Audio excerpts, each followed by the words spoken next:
Hey everybody, my name's Dychronic, and today we're going to be taking a look at the Xur for December 17th, 2021. You can find them as a regular spot on the EDZ. Just head over to the Winding Cove and make your way right here on top of this mountain. I don't know why my marker's not there, but right here at the edge of the cliff, you can find him right on the precipice. He's always on the precipice. This is a high overview, in case this is all you wanted, and oh my god, there's a raw entry hoping for the god roll. First up today, we have the Graviton Lance. It's a very interesting and unique pulse rifle that acts a bit more like a scout rifle at times.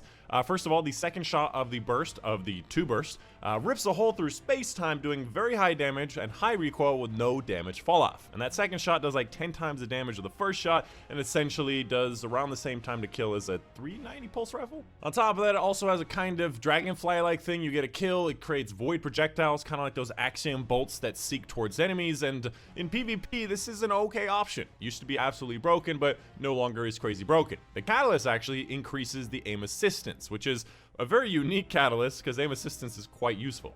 In PvE, the explosion from this stuff doesn't really do that much damage, and you're not really getting any bonus because it does a similar DPS than a regular primary, so what's the point? Up next for the Hunter exotic, we have the Shards of Galleon. Now this one's actually pretty simple. Essentially, the hits and kills with Blade Barrage return super energy after the super ends, up to 50%. Now the problem is that Blade Barrage is probably the only good thing about that subclass. So you got all this other stuff in the subclass that you can't really do that well, and you're just depending on the super, but this does make that super better, and it's nice for Vault of Glass. When it comes to the roll, you'd like to see a lot of intellect and mobility because it's a hunter and it's intellect based, so that's nice to see, and the recovery is also not that bad. Total stats to 66 is above average, so I highly recommend this roll. And it has an ornament, right? I don't have the ornament, but it has an ornament. Up next for the Titan exotic, we have the Lion Rampant, which is an exotic that I've used for quite some time, and if you don't have it, you should just get it. It's something that's useful for a lot of different jump puzzles, and it's always nicer to have it than to not have it. If you've never heard of it, it provides additional aerial maneuverability, sometimes hard to say, and enables accurate hipfire when you're in the air during lift.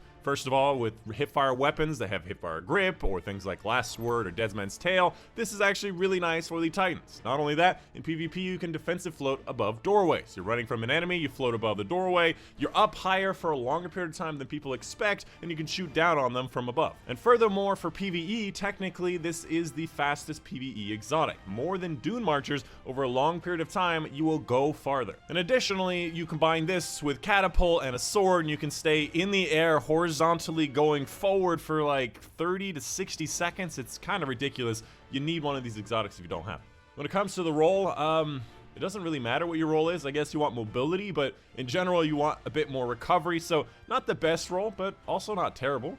And for wow, look at that, 68. And for the last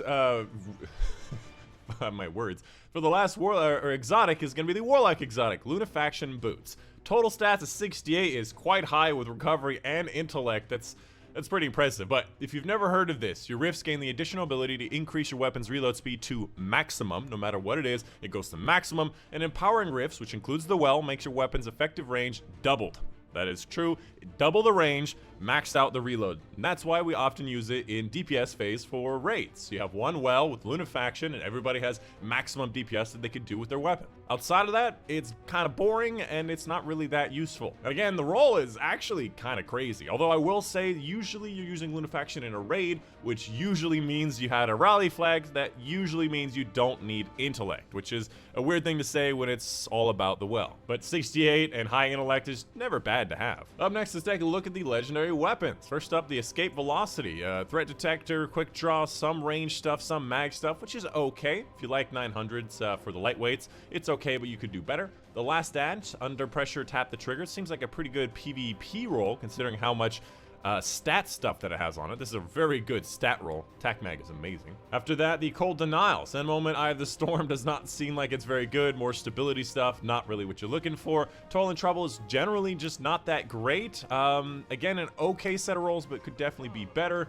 Following that, First In, Last Out, which if you don't know, slug shotguns did kind of get a nerf this recent patch, so for PvE. But that being said, First In, Last Out auto-loading demo is actually pretty damn good. Unfortunately, does not have assault mag, does not have any range or handling stuff, so could definitely be better. Following that, falling guillotine, energy transfer on guard, not at all what you're looking for. You definitely want a lot of different things. And finally, royal entry does not have what we are looking for, which I believe is going to be auto loading plus vorpal or lasting impressions. And of course, this is going to be a precision frame, so it has auto tracking missiles. It's one of the highest DPSs in the game. I don't know why the precision frames have slightly higher rounds per minute than the other one. So unfortunately, that's not good, but I'm glad to see it's in the pool because we need better options here. And finally, for the legendary armors for the Warlock, you'll only see these on the Warlock. The other ones will have different stats. First of all, the arms, which is okay, decent distribution, a little below average stats.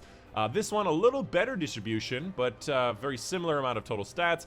This one, distribution is kind of all over the place. I don't really like it. And this last one, resilience, intellect, not really what I'm looking for. So these two are going to be the best bet if you need them, but you could do better. And of course, pick up your exotic Engram. Gives you an exotic you've never received before and a very high stat roll. So every time, nothing. Manacles. 65. Well, high resilience. See, this is what I'm talking about, bro. Bro. Bro. Okay, I can do this. Okay, I have to sprint forward, jump, switch weapons, swing, mid-air jump. Okay. Oh, I've never been there before. All right, well, make sure you come check out my live streams, which are right after these videos, all the times on screen right now. This day is going to be on YouTube, so if you want to come join us for more dungeon grinding, more of the seasonal stuff, and maybe even open lobbies, come check it out. That's it. Hope you guys did enjoy. My name is Dychronic, and I will see you guys on the next one. Woo!